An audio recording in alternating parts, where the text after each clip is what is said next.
Cette émission vous est présentée par vos concessionnaires Mitsubishi de la Grande Région de Québec.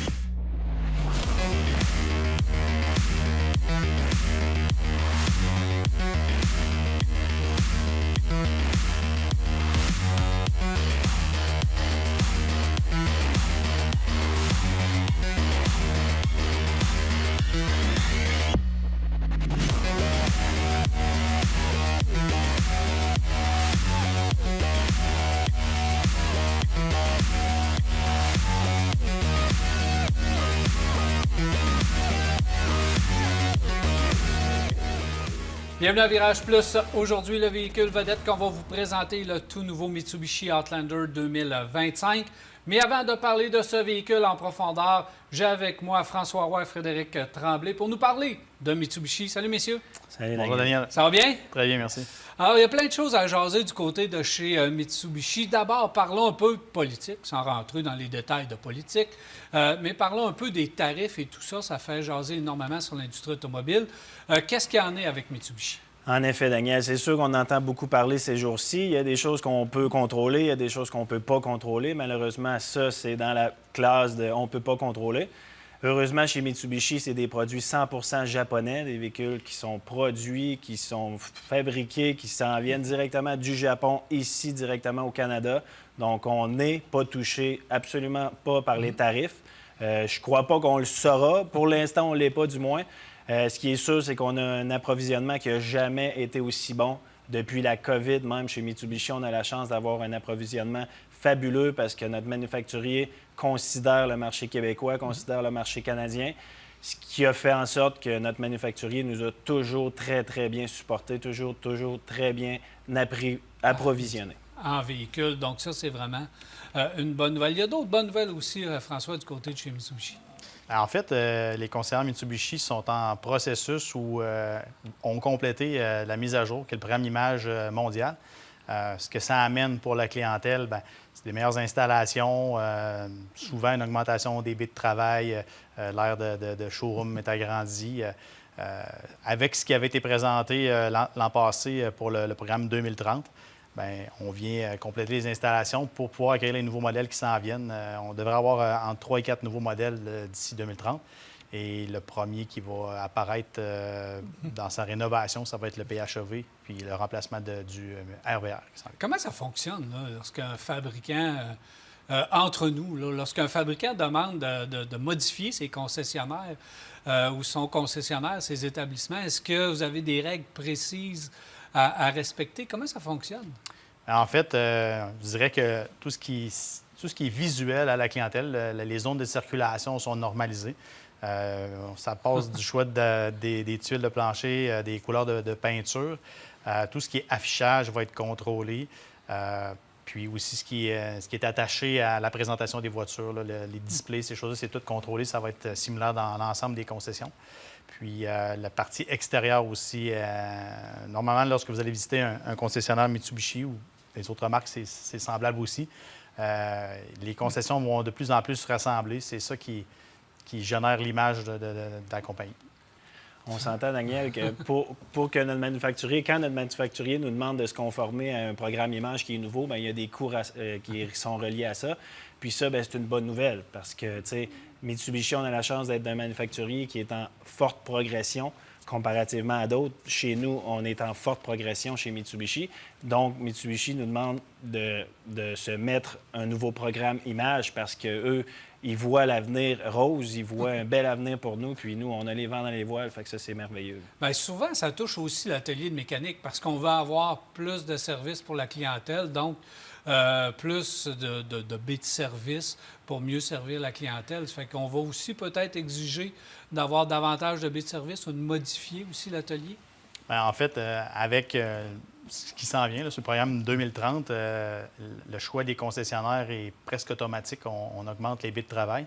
Parce qu'au Québec, on a un enjeu, c'est qu'on a des saisons qui sont plus achalandées, le printemps, automne. Fait que dans ces saisons-là, des fois, on avait un petit peu plus de difficulté à être 100% disponible. Fait que les concessionnaires s'adaptent, puis ça nous permet d'avoir un meilleur contrôle dans les périodes plus tranquilles aussi, d'avoir de l'espace pour réaliser les travaux.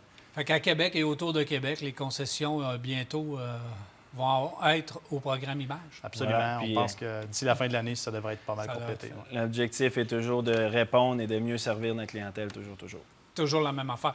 Fred, il y a des rumeurs, là, selon Mitsubishi, on parle du plan 2030. Il y a des modèles qu'on sait qu'ils vont être remplacés, mais il y a d'autres spéculations qui est le fun d'aller voir un petit peu à gauche et à droite chez Mitsubishi de qu'est-ce qui pourrait s'en venir. En effet, depuis quelques années, chez Mitsubishi, surtout au Québec, au Canada, on a surtout des ajustements en termes de carrosserie ou en termes de technologie, mais dans l'avenir, là, dans un avenir rapproché, court, moyen terme, il va y avoir d'autres modèles. On sait que partout dans le monde, il y a des exemples des camionnettes, exemples des minivans, des mini-fourgonnettes. Je ne verrais pas pourquoi, avec le succès qu'au Canada, on a chez Mitsubishi, pourquoi Mitsubishi n'importerait pas ces véhicules-là ici. Je ne verrais pas pourquoi. Puis on veut répondre à la demande, puis on veut toujours satisfaire le plus de clients possible, donc pourquoi pas. Il y a des rumeurs concernant l'électrification, des véhicules électriques hybrides, encore davantage peut-être de PHEV. Vous n'avez pas de primeur pour moi aujourd'hui? Bien, en fait, ce qui nous a été confirmé, c'est qu'il y avait des modèles hybrides non branchables qui allaient s'ajouter à la gamme. On s'attend aussi d'avoir un véhicule électrique 100 ça, c'était dans les plans 26-27. Les confirmations ne sont pas encore présentes, mais on s'attend qu'il va y avoir autant de la 100 électrique que de l'hybride à plusieurs niveaux, dépendamment des besoins des gens. Mais dans le moment présent, il ne faut pas oublier qu'on a le véhicule hybride rechargeable le plus vendu au monde en 2024, donc le Outlander PHEV. Venez nous voir, venez l'essayer, vous allez l'adorer. Ben oui, parce qu'on va en reparler aussi tout à l'heure de ce fameux PHEV et du Outlander qui est en arrière de vous, qui lui a subi pas mal de modifications. Si vous permettez, messieurs, on va faire une pause. Au retour, on parle du Outlander 2025. Restez avec nous.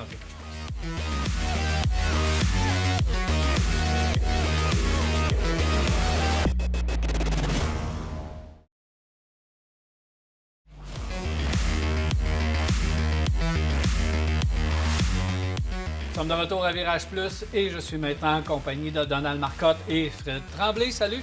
Allô? Alors les gars, on va parler du Outlander 2025 de Mitsubishi qui, cette année, a subi une modification. Ce véhicule-là a subi ce qu'on appelle là, un rafraîchissement de mi-cycle. Et vous voulez en parler, mais avant, on va parler du Outlander lui-même, de son lancement et d'un positionnement aussi dans le marché pour que les gens puissent mieux s'y retrouver. Oui, bien, tout d'abord, Daniel, ce que je peux mentionner, c'est que le Outlander est arrivé en 2021, en version 2022. Donc, c'était pour nous un choc brutal, un redessinement complet avec un excellent coup de crayon. Et puis, on a avancé d'année en année et on est déjà, comme tu disais, rendu à la version mi-cycle. Ça ne pouvait pas mieux tomber. C'est un VUS utilitaire. Je vous dirais, en termes de comparaison, on va le comparer pour ne pas les nommer. Je vous dirais que c'est comparable entre la version CR-V chez Honda et la version Pilote. Donc, c'est un petit peu plus gros que le CR-V, un petit peu plus petit que le Pilote. C'est un véhicule qui se fait en 4 cylindres, un moteur conventionnel à combustion, 2,5 litres, qui développe 181 chevaux, 181 livres-pieds de coupe. Comme Donald l'a dit, il a été redessiné. On va vous parler des améliorations qu'il y a eu. C'est un véhicule qui se fait 7 passagers au besoin. Donc, il peut être 7 passagers. Sinon, on ferme les bancs et il devient 5 passagers avec beaucoup d'espace. Il a fait, dès son arrivée, parce que je veux vous en parler un peu, parce qu'il a fait jaser avec son design à l'avant. Comment ça a été accueilli, ce design-là? Et justement, parle-moi de l'extérieur. Qu'est-ce qu'on a fait comme modification? Bien, c'est sûr que c'était un wow. Je veux dire, les ventes ont été au rendez-vous. Puis, malgré la pandémie, on a réussi quand même à avoir des stocks suffisants. Mais je vous dirais que, dans le fond, lorsqu'on est rendu à une période mi-cycle, bien, dans le fond, c'est d'améliorer des petits détails qui, au fil du temps, ont besoin de l'aide, de rafraîchir un petit peu la gamme de ce produit-là. Donc, si on s'attaque, mettons, au volet extérieur, bien, dans le fond, on a changé toutes les roues en alliage. Donc, les mags ont été changés autant dans les versions 18 pouces, autant pour les versions 20 pouces. Au niveau des phares arrière, on a restylisé un petit peu les phares arrière. Au niveau du devant, on a redivisé notre capot. Avant, il était jumelé avec la grille avant. Maintenant, il est séparé, donc ça évite les vibrations à long terme.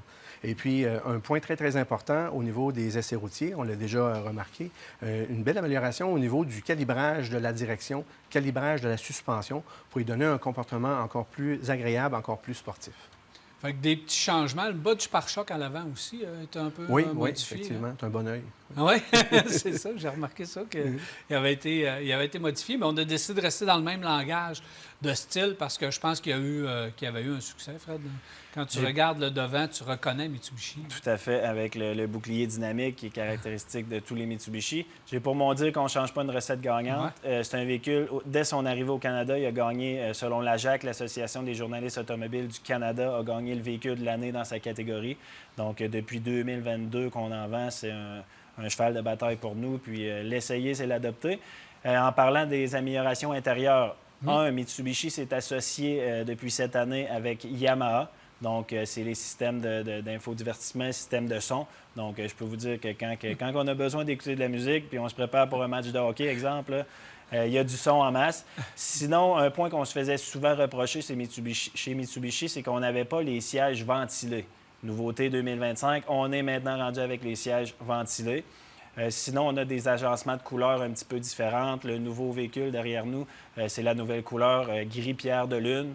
On peut avoir des agencements de couleurs de la carrosserie, une autre couleur du toit. On peut jouer avec ça. Puis la nouvelle couleur avec le GT Premium à l'intérieur, c'est un beau brun en cuir semi-alénine. C'est vraiment super beau. Bien, c'est justement ça que je voulais te jaser parce que ce qui frappe, bon, l'extérieur frappe là, avec la Outlander, mais lorsqu'on se transporte à l'intérieur, on a voulu positionner la Outlander comme un véhicule haut de gamme. Là. Tu peux avoir des agencements à l'intérieur qui font... Tu peux avoir, nomme-les, là, les Mercedes et BM, n'importe quoi. Là. Je pense qu'ils peuvent rougir à côté du Outlander tellement qu'on a voulu le positionner à un niveau haut de gamme. Ce que j'adore de notre Outlander, c'est que, comme tu dis, on se retrouve dans un véhicule haut de gamme, mais à un prix qui est très, très, très abordable. À 47 000 à peu près, c'est le véhicule, le Outlander 2025, le plus cher qu'on peut vendre chez Mitsubishi. 47 000. On se compare avec d'autres marques qui offrent des véhicules à essence comme ça, comparables en termes de grosseur, autour de 70 80 000. C'est complètement fou la différence. Essayez ce véhicule-là, s'asseoir dedans, regarder les commodités, les technologies et tout. On n'a absolument rien à envier à n'importe quel constructeur, nulle part dans l'industrie. Daniel, il ne faudrait pas oublier aussi notre marque de commerce, notre système à contrôle intégral. On parlait de recettes gagnantes. Cette recette-là, on ne peut pas la changer. Le système Super All Wheel Control, qui fait partie de l'équipement de l'adrénaline de la marque Mitsubishi, avec un système qui s'adapte un petit peu selon les conditions routières.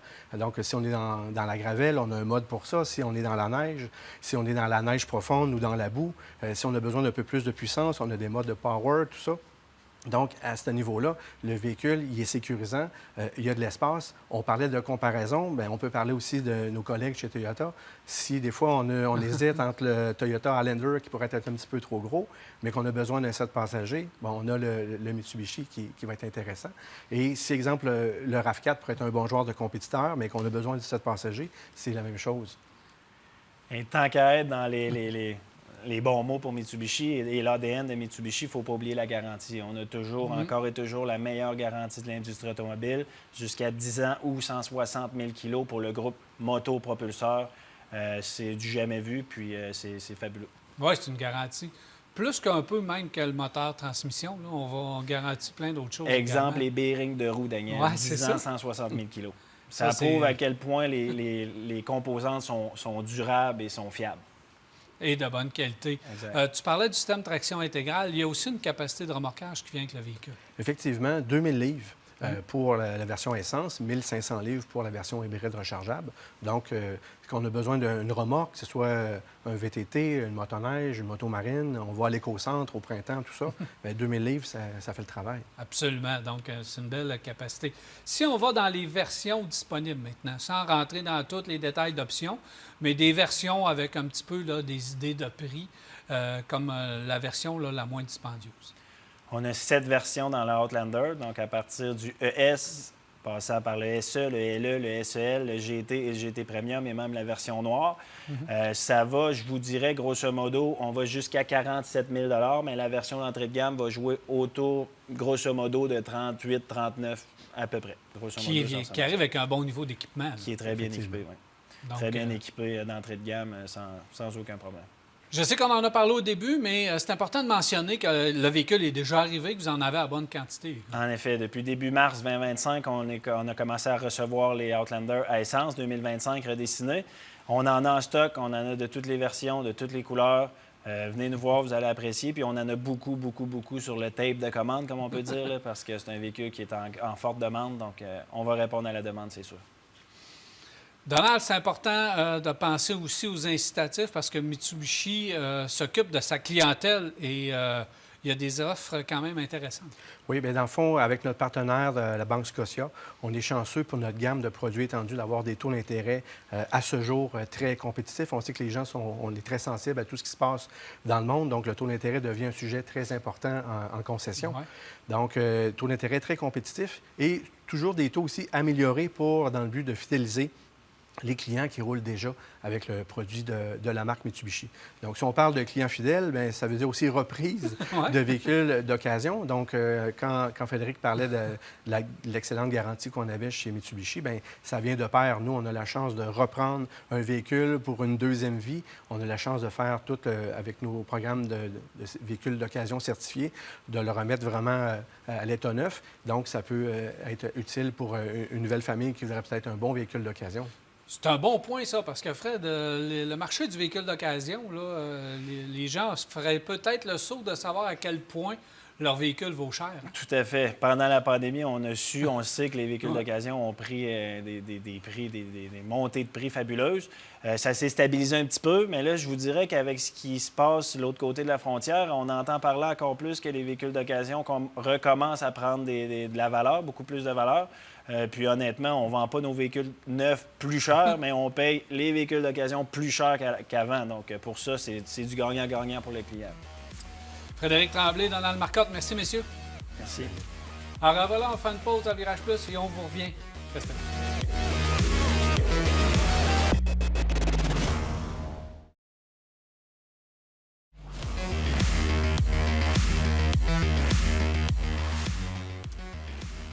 Nous sommes de retour à Virage Plus, cette fois en compagnie de François Roy et Donald Marcotte. Alors, messieurs, on va continuer sur la Outlander. On va parler du PHEV.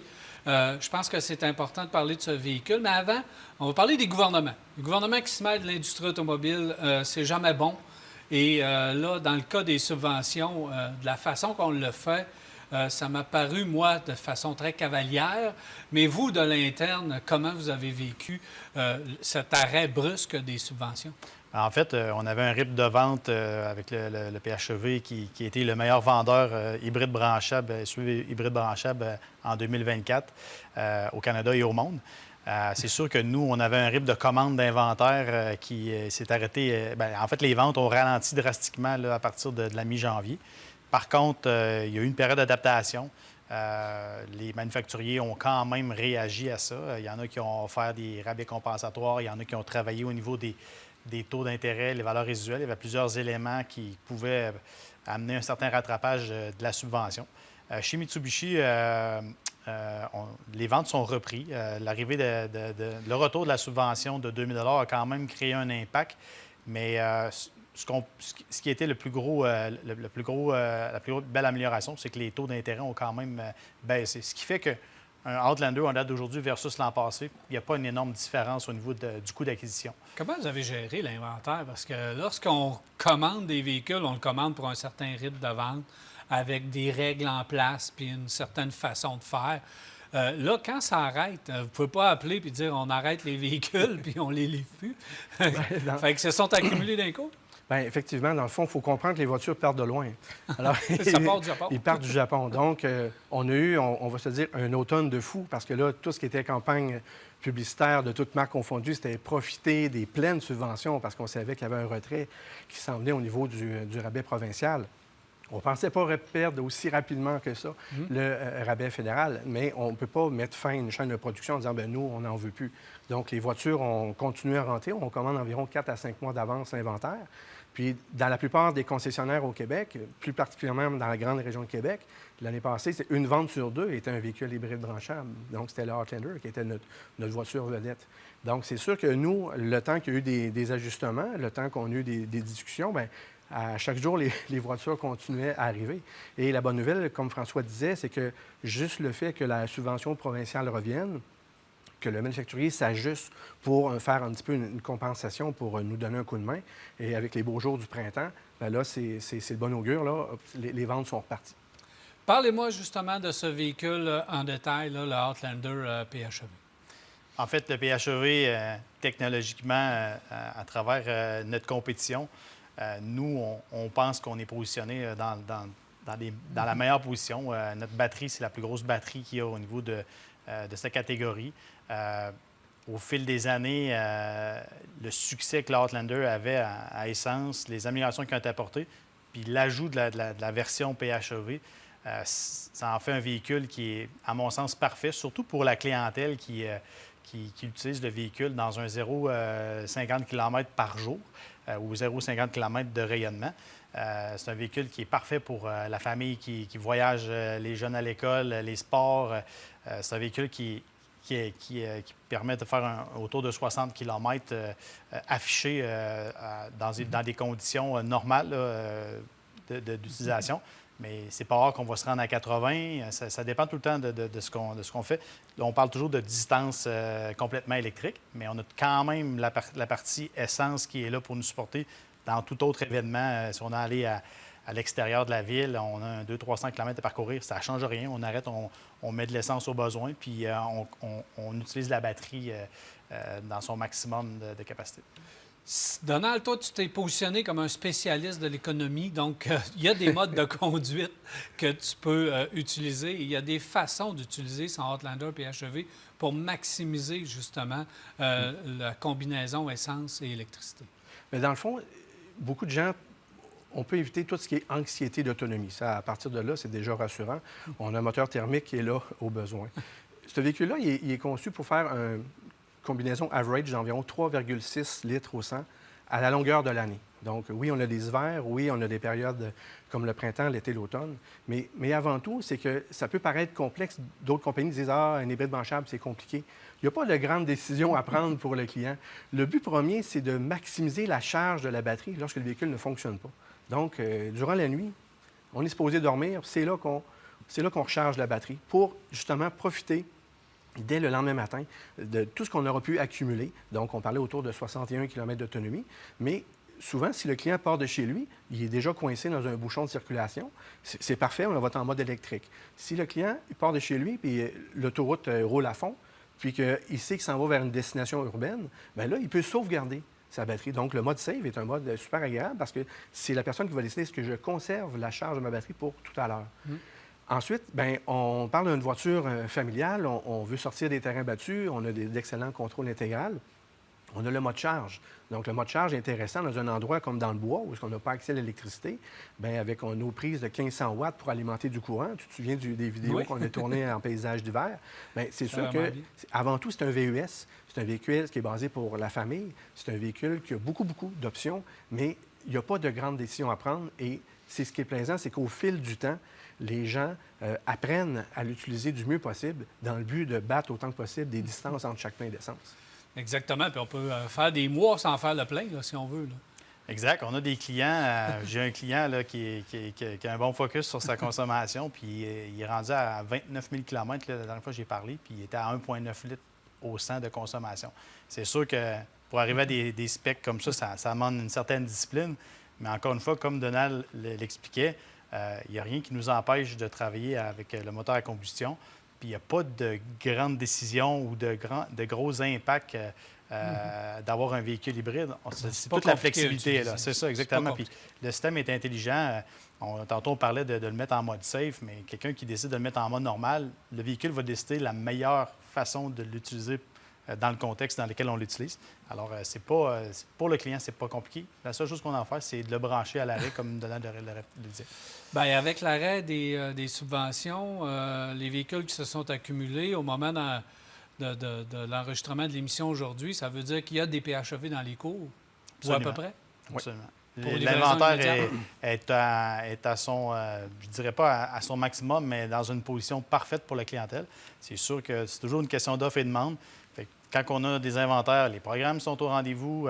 On a un excellent programme fidélité présentement pour les clients qui sont déjà propriétaires de Mitsubishi. Puis on a un excellent programme de taux d'intérêt aussi pour la clientèle externe.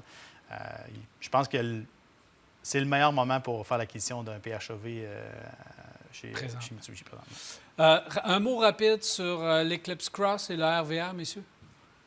Bien, écoute, Daniel, le RVR, c'était longtemps notre porte-étendard. C'est un véhicule qu'on vend encore en concession. Des reportages récemment disaient 3 mots: beau, bon, pas cher.